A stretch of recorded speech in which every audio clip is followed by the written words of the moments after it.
Mr. District Attorney, champion of the people, defender of truth, guardian of our fundamental rights to life, liberty, and the pursuit of happiness.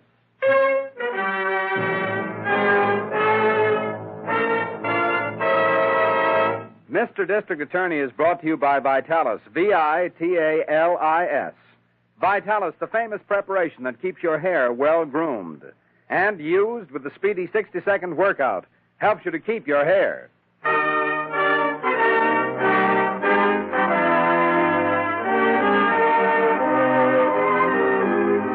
Friends, before we start tonight's dramatic story, I'd like to have a personal word with you.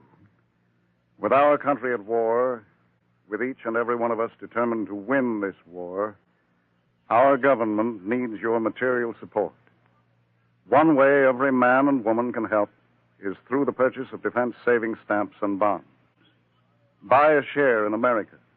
Buy all the defense savings bonds and stamps you can, this week and every week. Do your share in helping our country to win.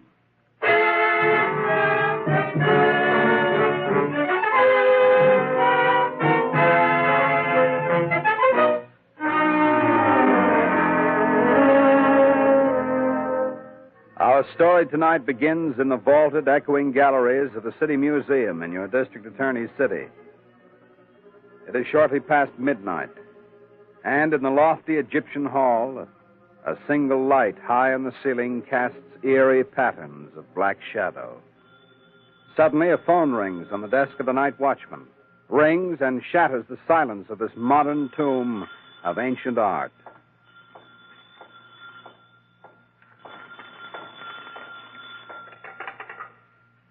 Hello? Hello? This is Patrick Cork, night watchman of the City Museum speaking. Hello? Hello? Well, don't be answering then. The devil take you for disturbing a man's rest. Now, what in the name of all that's holy? Who's that? Stop! Stop in your tracks or I'll shoot! Stop, I tell you! Oh, no, you don't. But I do, my friend. Oh. Oh. Oh.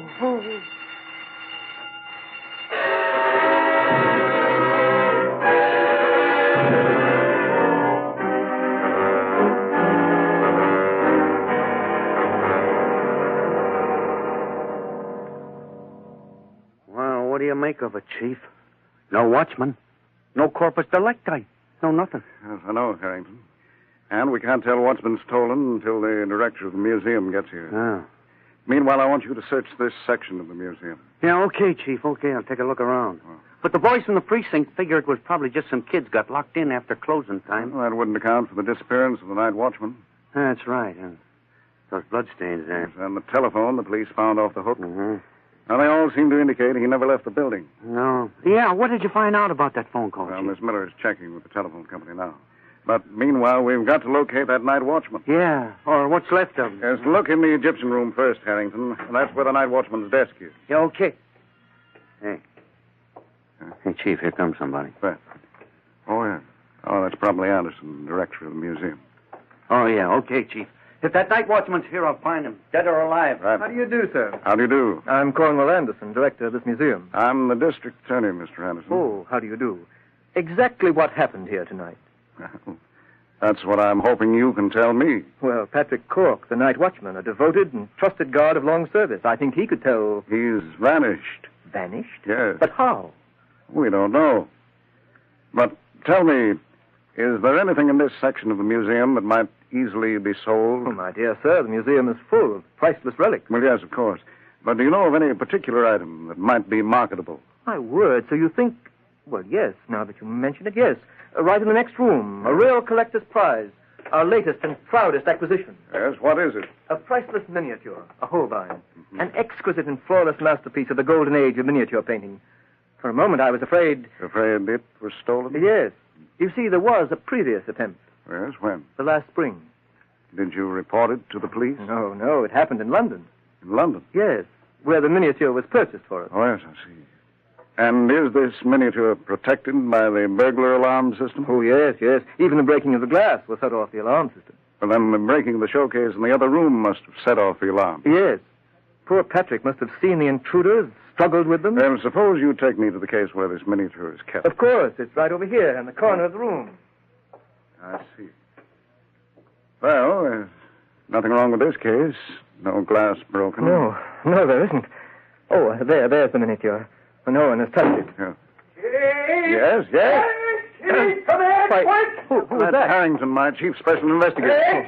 Chief, I found him. I think I found the night watchman. Yes, where is he? Right over there in one of them Egyptian coffins, all laid out like an undertaker's done the job. My word, in a mummy case? Mummy case or coffin, he's in there. Yes, which one? The middle one, the one with the dogs and palm trees painted on it. Here, I'll just open it again. Is he dead? If he ain't, he ought to be. Oh, my word, You said it. Oh, boy, this gives me a turn. I'm used to corpses, but this... Hey, Harrington. This man isn't dead. Huh? He's unconscious, but there's pulse action and a faint heartbeat. Well, for the love of Pete, let's get him out of here. No, he may be suffering from internal injuries. Phone for an ambulance. Yeah, right, Chief, right. Now, we're getting someplace. Poor Patrick, why, what could have happened? You see that red welt around his throat? Why, yes, extraordinary. No, not at all. This wasn't the work of mischievous boys or amateurs, Mr. Anderson. This man was strangled by an expert.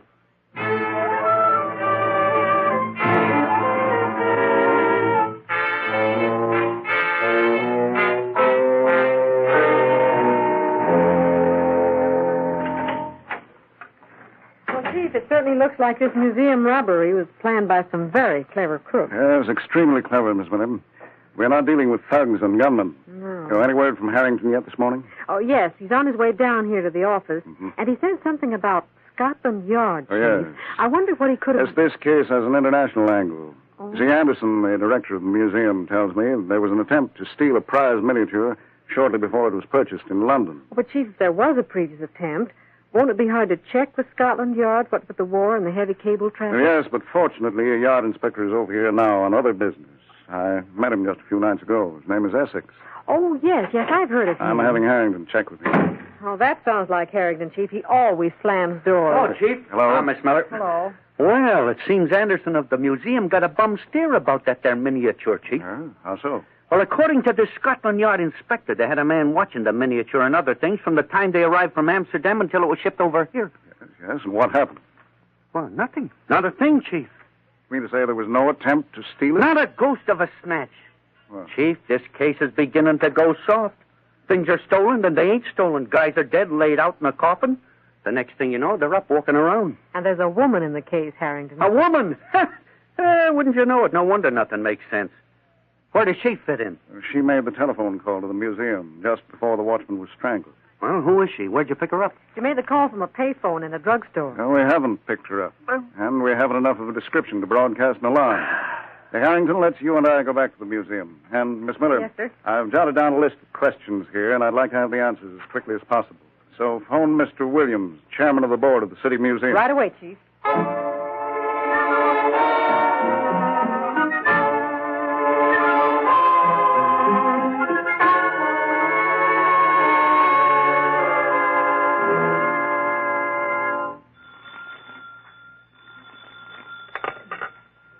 Hello.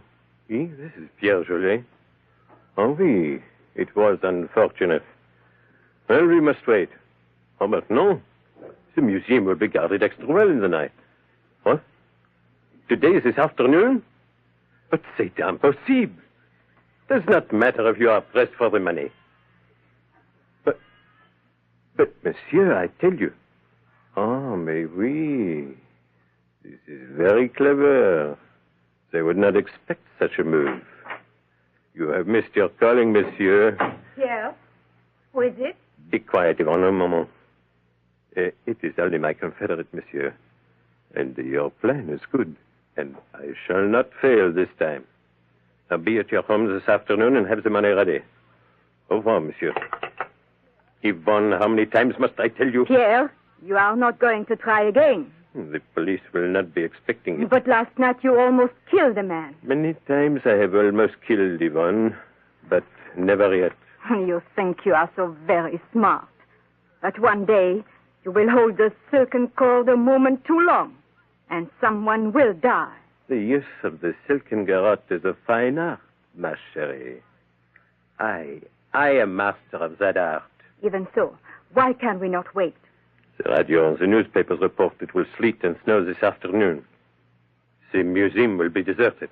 By tonight, we will have the money. I do not like this. You must do your part this one more time. You must talk to the guard. Keep him interested. Now, where is my cane? Fetch it to me, Yvonne. The cane? You mean the sword cane? Mais certainement. The noisy gun, it is not for me. You are a fool, Pierre. Do as I say, Yvonne. Bring the cane or I get it myself. And I use it on you.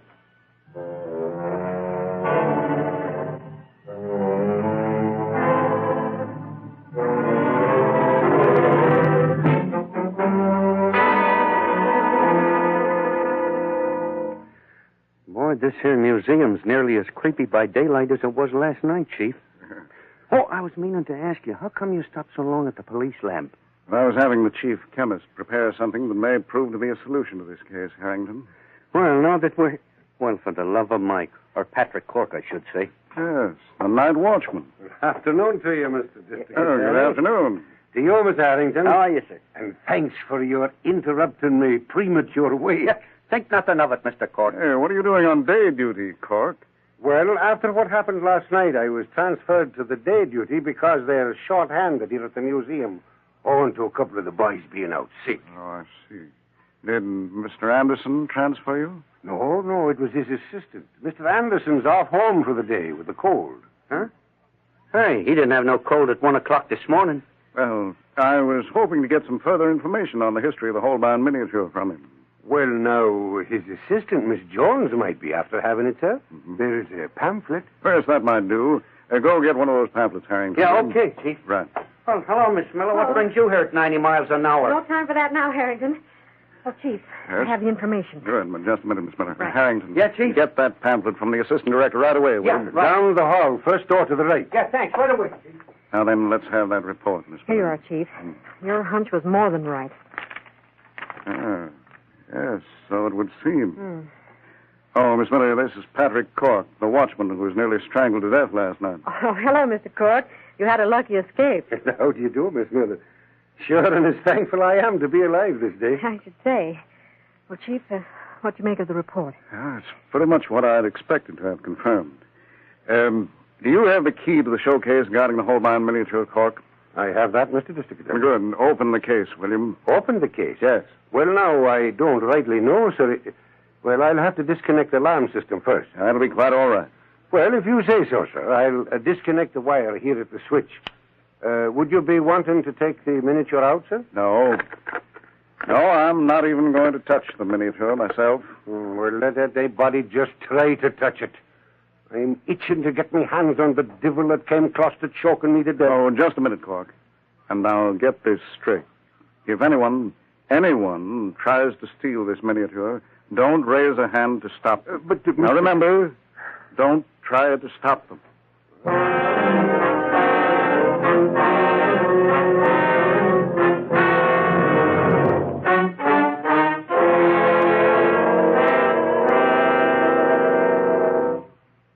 Come on, Yvonne. It is almost closing time, and we must act quickly. The museum is deserted. Pierre, this may be a trap. Nonsense. It is sleeting. That is why no one is here, and it is perfect. Now, go talk with the guard. Get him away from the miniature case, into the Egyptian room, and give me time to cut the glass. Suppose the alarm goes off as it did last night. Even so. There is only the guard. I will take care of him. Shh. Here he comes. Engage him in conversation for me. Get him away from here. Oh, watchman, I beg your pardon. Oh, good afternoon, miss. What can I do for you? I came to see the Egyptian collection. Where is it? Well, right down the hall, miss, around the corner to your left. Can you not take me there? Oh, that I can. And the gentleman, too. Oh, Why, I beg your pardon. The young lady and I are not together. Oh, I see. And what would you be wanting to see? Nothing in particular. You wouldn't be interested in miniatures now, would you? Please, monsieur, take me to the Egyptian room. Well, I can't now. Speak up, man. Let me hear your voice again. What is my voice to you? It is the same. You tried to steal that miniature last night. You tried to strangle me. You come along with me. Pierre, the old man has recognized you. Yes, so he has. That I have, all right. Now, come along. Not now. I have another idea. Oh! Pierre, you have killed this old man. I have merely destroyed a witness. Come, Yvonne. Now we will get the miniature.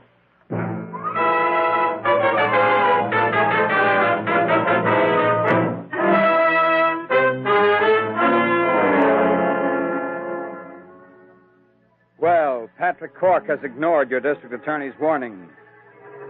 We'll learn the outcome and hear the surprising developments of this case in just a moment.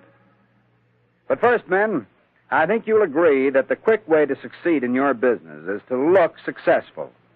For as you know, men who look successful, men who are well-groomed and confident, get attention mighty fast. And Vitalis helps you to look successful, helps you to look like a winner so that you're always ready when opportunity comes your way. Because Vitalis gives you good-looking, well-groomed hair. You see, Vitalis makes your hair obey your comb, makes it lie smoothly and smartly in place, and makes it stay in place all day long, all evening, but with none of that offensive, gooey, patent leather shine you see on some men's hair. Instead, Vitalis gives your hair a natural look, a really well-groomed look. So men, use Vitalis and have the kind of handsome hair that helps you register a winning impression in your business contacts and in your social contacts, too. Use Vitalis and have the kind of good-looking hair that helps win you the respect of men and the admiration of women. Why don't you get a bottle of Vitalis the next time you're in a drugstore?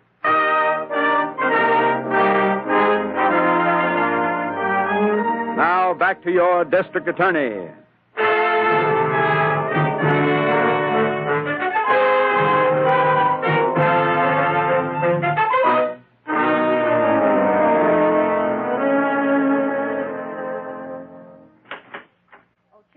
Sergeant Goshen of the 4th Precinct is on the phone. He's calling from the museum. That's all right. I'll take it here. Hey, I'll bet you the trap's sprung, Chief. Hello? Worse than that, Harrington. Hello, Sergeant.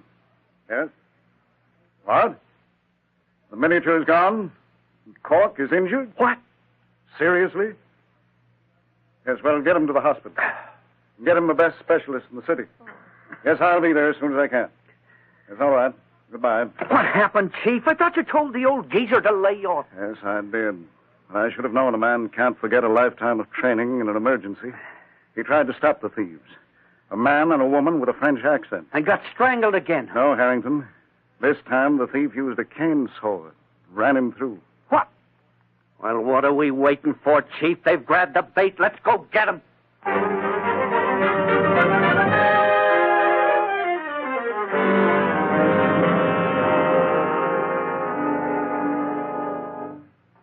Come into the study, sir. Thank you. Thank you. Was it necessary to bring your wife to my home? Yes, we are leaving the city immediately, Monsieur Anderson. Monsieur, give us the money and let us go quickly. Why? Why are you in such a hurry? What happened at the museum? Did you bungle again? No, this time I have the miniature. But unfortunately... Unfortunately what? Unfortunately, the watchman recognized me and tried to prevent our escape. Oh, how could he? Cork is on the night shift. It would seem that he was transferred to the day shift. Ah, yes, it would. Did you use that silk cord again? No, I had only my cane saw. You murdered the guard? There was nothing else to do. Well, you shouldn't have come here after doing a thing like that. I have no intention of getting mixed up in a murder. It is too late for that, monsieur. You are mixed up with us. And if we are caught, you also will pay for the crime. I have your $5,000. Give me the miniature. I beg your pardon, monsieur. Now we need $10,000. Yes, murder is a little more expensive. You agreed to sell the miniature for $5,000. I haven't $10,000 and I can't raise it. How much money have you, Monsieur Anderson? $5,000. That's all I agreed to pay, and that's all you'll get. Pierre, we are wasting time. Take the money and let us get out of here. Here is the miniature. Now, where is the money? The money is in my private safe over here.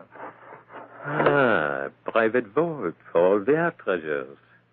This is not the first time you have robbed your museum. That is my business. It seems practice in crime has steeled your nerves, monsieur. Pierre, someone is at the door. Whom are you expecting? Is this some trick, monsieur? I'm not expecting anyone. But the servants are off, and I'll have to answer the door. My car is out front. Whoever it is will know I'm at home. Then go to the door. Get rid of them. Oh, it may be some friend, I'll have to admit for a moment. Here, you must hide. Get in the vault, quickly, both of you. Don't be ridiculous, monsieur. Hurry, get in that vault. Oh, here. Take this miniature with you. We have no intention of getting into your boat. It would kill us both. For once, Yvonne, you are right. However, we will take the miniature. I've no time to argue with you. You involved me in one murder. It is a trap. He has a gun. A trap or not, get in that vault. It all depends on how badly you've bungled. If it's the police, if they followed you here... Get in, do you hear me, madam? You wouldn't dare use that gun, monsieur. Wouldn't I? I think he would, Yvonne. Come. You know I would. Get in that vault.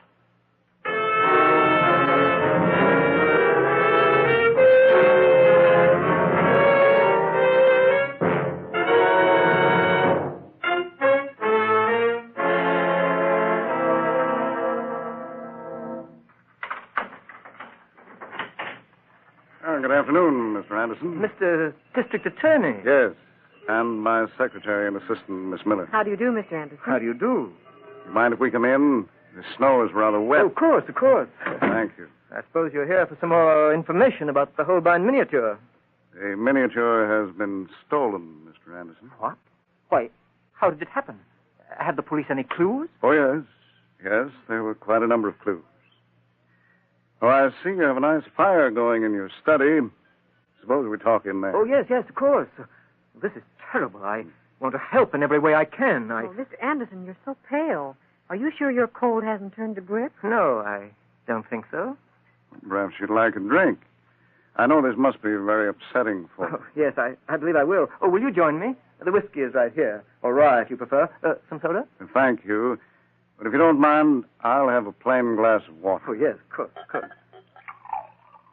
Well, that'll be enough water, thank you. Oh, Clumsy of me. I've spilled the water all over your hand. Quite all right, no harm. Chief, you are right. Look at Mr. Anderson's hand. What about my hand? Look at them, Anderson. Why, they're turning purple. He's had the miniature in his hands, Chief. It must be somewhere in this house. What's the meaning of this? What are you talking about? How dare you insist? Save your indignation, Anderson. Where is the man with the French accent and his woman accomplice? Oh, I don't know. I know nothing about them. We'll get them. The guard described them. Well, then catch them. Why come here and accuse me? Your telltale hand. You've had the miniature in your hands. That's a lie. This purple in my hands means nothing.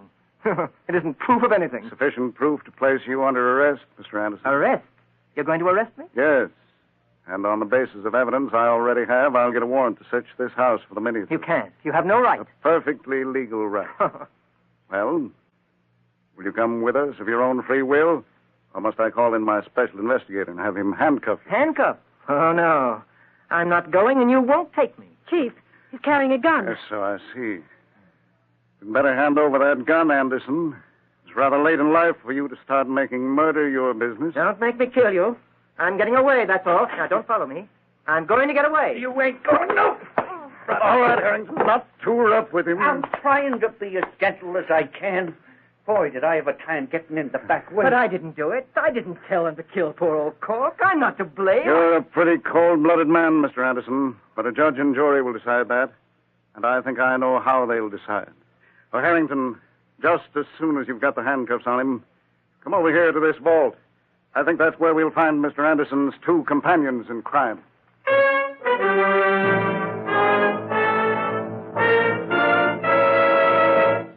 Before your district attorney tells you when and why he first suspected Anderson and the means he used to prove his guilt, here's a special message for every woman listening in tonight.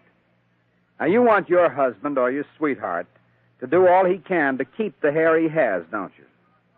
Then tell him about Vitalis and the famous 60-second workout. Yes, tell him to use Vitalis and the speedy 60-second workout because it helps a man to keep the hair he still has. For you see, men, the easy Vitalis workout helps in 4 different ways. 4 very important ways. It loosens up your tight, dry scalp and really gives your hair a chance. It stimulates the circulation.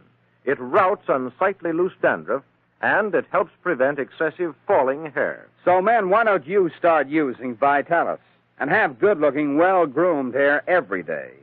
Use Vitalis in that easy, speedy workout, and let it help you to keep the hair you still have. Ask your druggist for a bottle of Vitalis tomorrow or even tonight.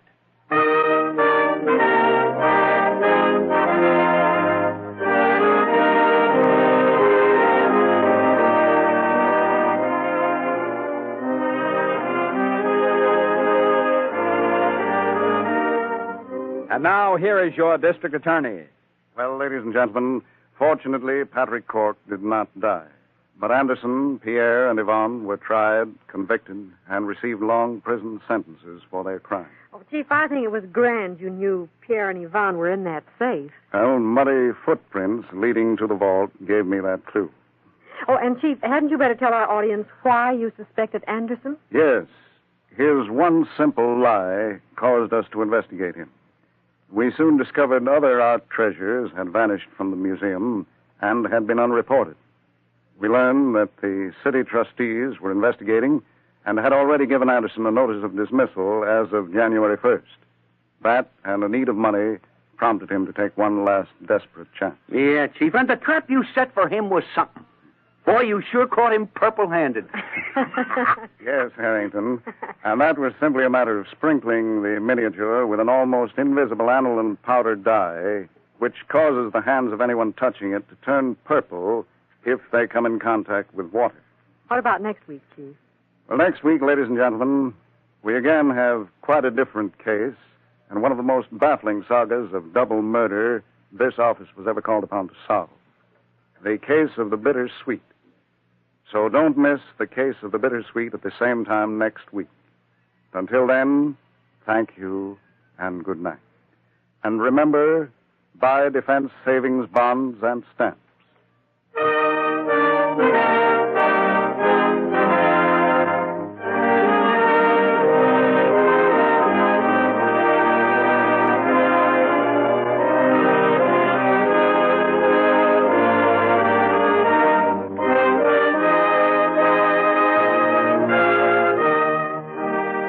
The names of all characters in tonight's dramatization are fictitious, and any resemblance to names of living persons or actual places is purely coincidental. Jay Jostin was featured in the title role, Len Doyle as Harrington, Vicky Vola as Miss Miller. The music was under the direction of Peter Van Steeden, and the author was Jerry McGill. Mr. District Attorney is brought to you by the Bristol-Myers Company, makers of Vitalis, the largest selling preparation of its kind for keeping your hair well groomed. Just think of the word vital and add I-S. Vitalis, Vitalis for your hair. This is the Red Network of the National Broadcasting Company.